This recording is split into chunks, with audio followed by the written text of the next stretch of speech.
Radhe Radhe students, कैसे हैं आप सभी लोग। आशा करता हूं आप सभी लोग अच्छे से पढ़ रहे होंगे, लक्ष्य की ओर बढ़ रहे हो। आपकी और मेरी मुलाकात हर वीडियो में होती रही है। आगे बढ़ने से पहले मैं आपको रिकॉल कराऊं, हमने लास्ट वीडियो में हम प्रोग्रेशन के बारे में बात कर रहे थे और हमने एपी के बारे में बात किया था। इसी श्रृंखला में हम अगला टॉपिक अपना लेते हैं जीपी, यानी कि ज्योमेट्रिक प्रोग्रेशन।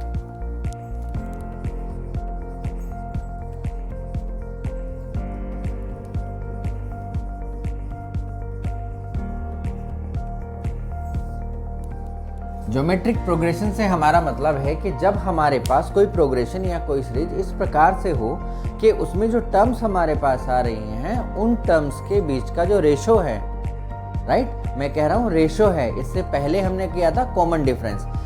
अगर हमारे पास टर्म का जो रेशो है वो सेम हो तो उस कंडीशन में हम उस प्रोग्रेशन को बोलते हैं जीपी। फॉर एग्जाम्पल, जैसे a r square, a r cube, we have this progression. यहाँ पे हमारे पास फर्स्ट टर्म है ए। अगर हम कॉमन रेशियो फाइंड करें,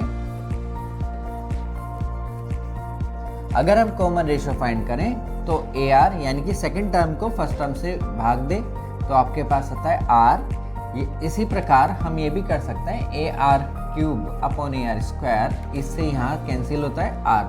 कुल मिला के अगर हमारे पास प्रोग्रेशन में रेशो सेम हो, यानी कि कॉमन रेशो हमारे पास सेम हो, तो हमारे पास जो प्रोग्रेशन होती है उसे बोलते हैं हम जीपी।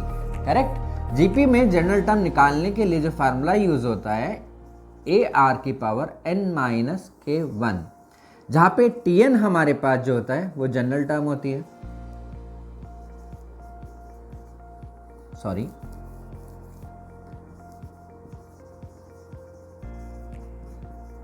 इसे आप nth टर्म भी बोलते हैं,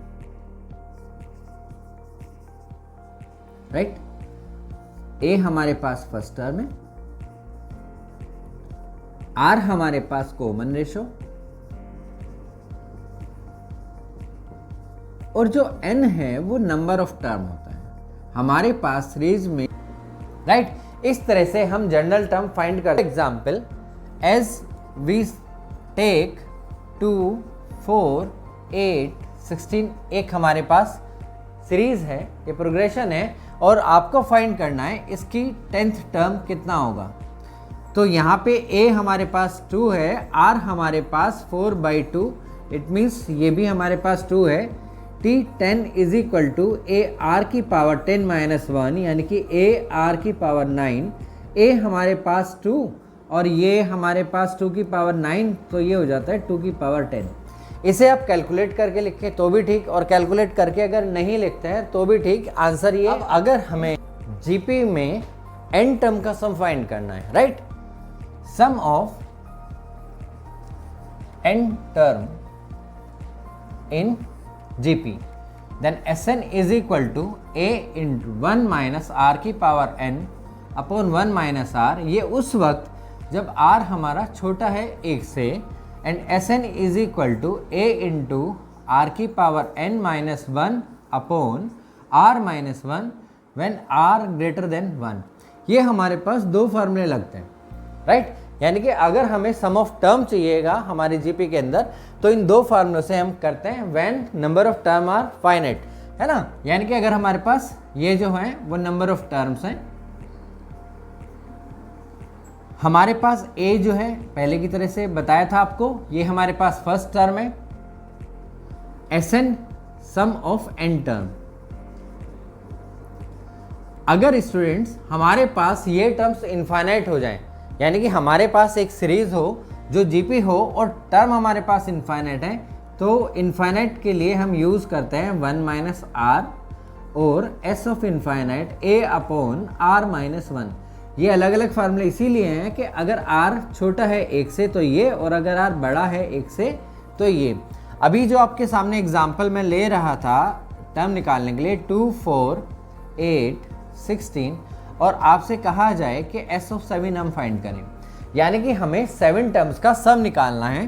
तो a हमारे पास है 2, r is equal to 2, so S7 is equal to a into 1 minus r की power 7 upon 1 minus r, right. ए हमारे पास 2, 1 माइनस आर यानी कि 2 की पावर 7 और 1 माइनस आर यानी कि 2, करेक्ट, सही। बिल्कुल गलत बात। क्यों गलत बात? क्योंकि मैंने क्या बताया आपको कि r जो है वो 1 से बड़ा है। अगर r 1 से बड़ा है तो फार्मूला कौन सा अप्लाई होगा? ये वाला। और मैंने कौन सा अप्लाई किया है? ये वाला। It means that is wrong.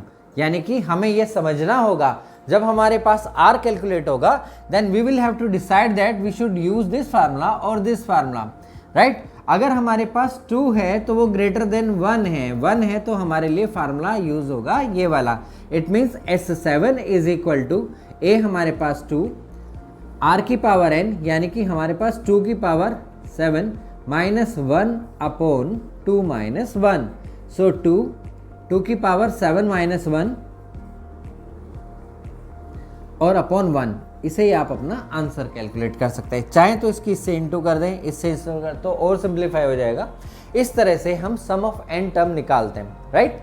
अगर हम जीपी के अंदर, अगर हमें जीपी के अंदर कोई 3 टर्म माननी हो, जैसे मैंने आपको जब एपी करा रहा था तो उस वक्त भी मैं आपको बता रहा था कि जब हम एपी के अंदर कुछ टर्म मानते हैं तो हम मानते हैं a minus D, a plus D, right.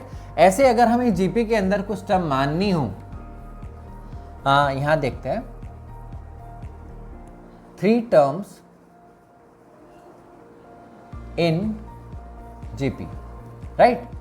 a upon r, a और ए आर, इस तरह से हम मानते हैं जिससे कि हमारे पास जो कॉमन डिफरेंस है वो हमारे पास सेम रहे, राइट। जीपी में इतना ही नहीं, आगे भी हो सकता है। जैसे इसके अंदर हम जीएम भी निकालते हैं, ज्योमेट्रिक प्रोग्रेशन, यानी कि अगर हमारे पास 2 टर्म है ए और बी और हमें उनका ज्योमेट्रिक प्रोग्रेशन निकालना हो तो स्टूडेंट्स हम लिखते हैं GM is equal to a into b का रूट।